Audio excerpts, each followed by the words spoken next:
France is graced with Provence, Italy with Sicily, and in Portugal, it's the Algarve. Each country has its own little haven, a piece of paradise where everything has its unique signature. In Spain, the southern part of the country can be summed up in one word: Andalusia.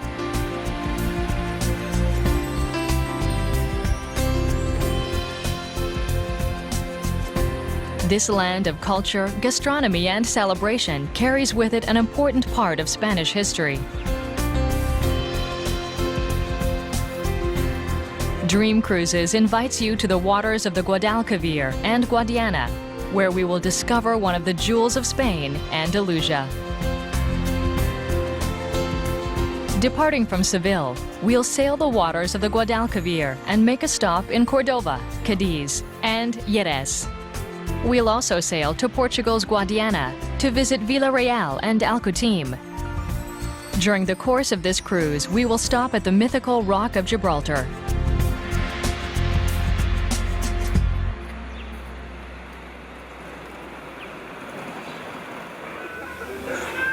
It's aboard the Belle de Cadix that we set off to discover the southern part of the country.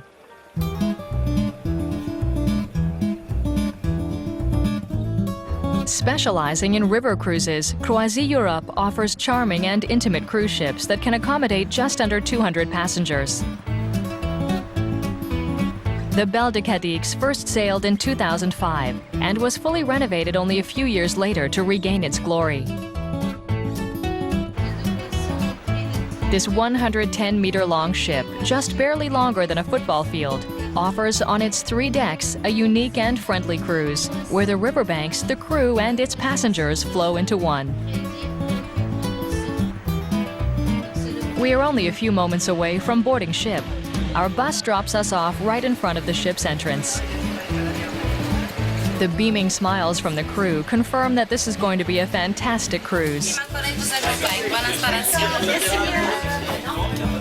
Every face we encounter has welcoming words and warm greetings.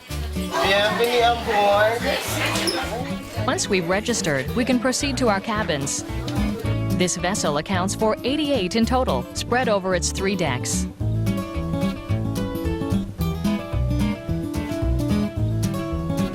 In addition to the cabins, the ship has a spacious dining area, a bar that seats up to 30 people, a sun deck with comfortable seating, and a large lounge with a dance floor.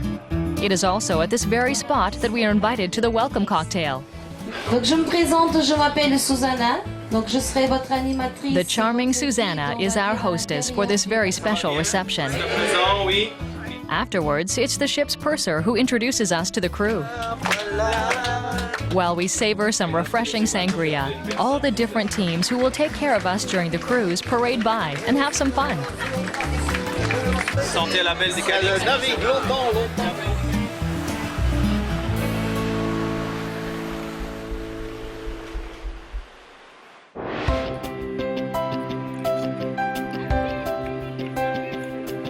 We are still docked at the Seville quay. Even if our trip started yesterday, the ship has yet to leave the port. We must absolutely visit Seville before setting sail. After breakfast, the chartered buses are waiting as we will be spending a good part of the day visiting the Andalusian capital.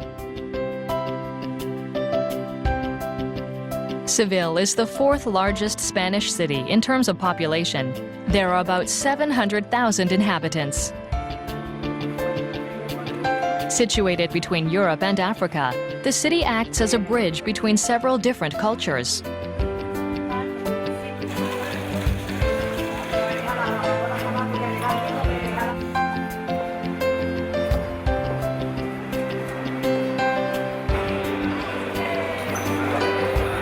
Among the most interesting monuments to visit, the Plaza de España appears on every list in the tourist industry.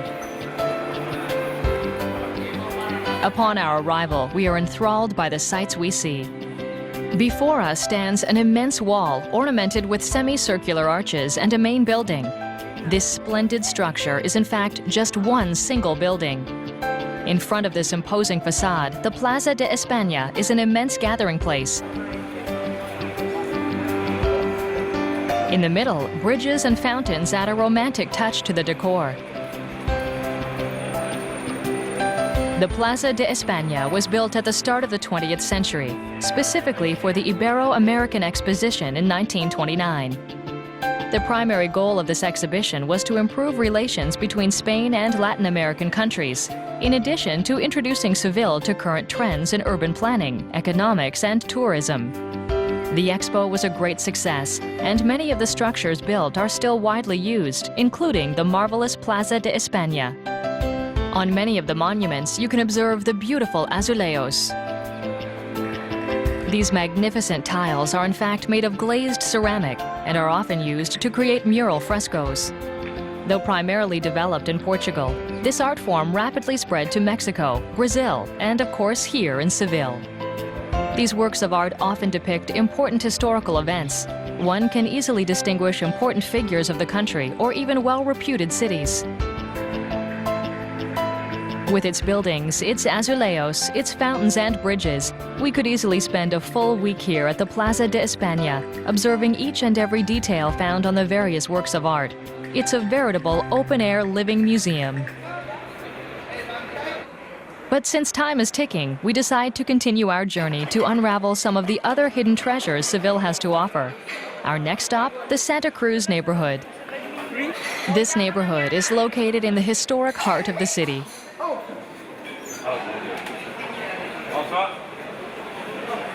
It is here we find the Gardens of Murillo.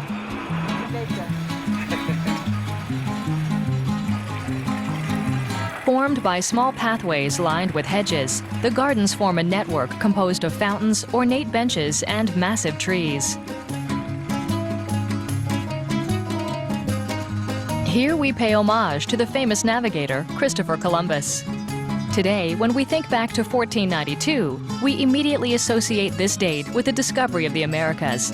And much like the year zero in the Roman calendar, it defines a pivotal event in human history. From a more pragmatic point of view, the Gardens of Murillo were used to grow vegetables for the kings who resided near the Alcazar.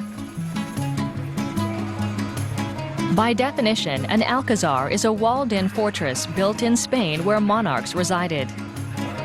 Seville's own Alcazar has witnessed key royal figures living under its roof. This includes Charles V, one of the most powerful Christian monarchs of his time, as well as Isabella I, the queen behind the voyages of Christopher Columbus. We wrap up our tour of Seville and the Santa Cruz district by wandering about the area without any specific itinerary to follow. The numerous cafes and restaurants that serve tapas are extremely tempting. However, we want to keep room for tonight's dinner on board the ship, which sets sail at the end of the day. On our way back, we pass a cafe that proudly displays the heads of brave fighters who lost their lives in the arena. Although they are nowhere to be seen on the menu, these four-legged gladiators are the pride of the establishment. In Spain, bullfighting is an art in which a man's skill and courage are put to the test against a beast of brutal strength. Overall, bulls are blessed with an almost divine status. Don't be surprised to find them everywhere, even in the most unexpected places. We are back aboard. Attendance is taken by the captain in order to make sure no one gets left behind on the quays of Seville. The only people staying behind are the workers who will help maneuver the ship's departure.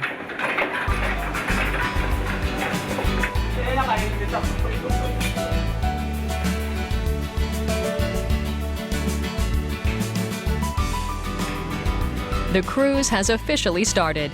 We leave the port of Seville and make way to Guadalquivir. To ensure we make it out safely, the captain lowers the terrace roof. Here, the height of the bridges varies tremendously, with some requiring more precision than others. The first few minutes are devoted to navigating through the dense urban areas.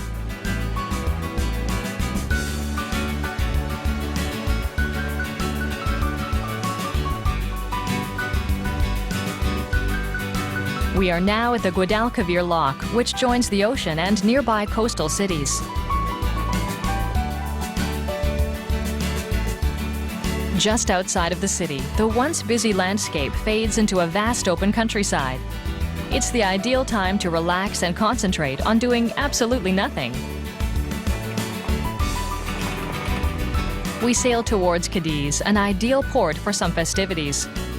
A perfect fit for tonight's plans, as we are invited to a flamenco show where music and dance are the guests of honor.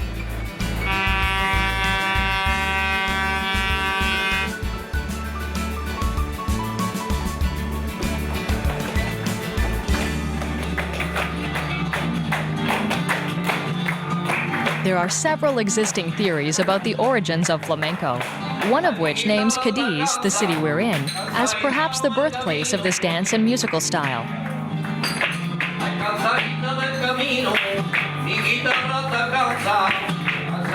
Whatever the origins might be, tonight we are being treated to a more than perfect demonstration. The dancers keep in time to the musicians with their precise steps and clapping of their hands, which is known as palmas. This very precise beat follows the rules of percussion. With the notes played from the flamenco guitar and the rhythm of the dancers, we witness this original Andalusian dance featured on UNESCO's Intangible Cultural Heritage List.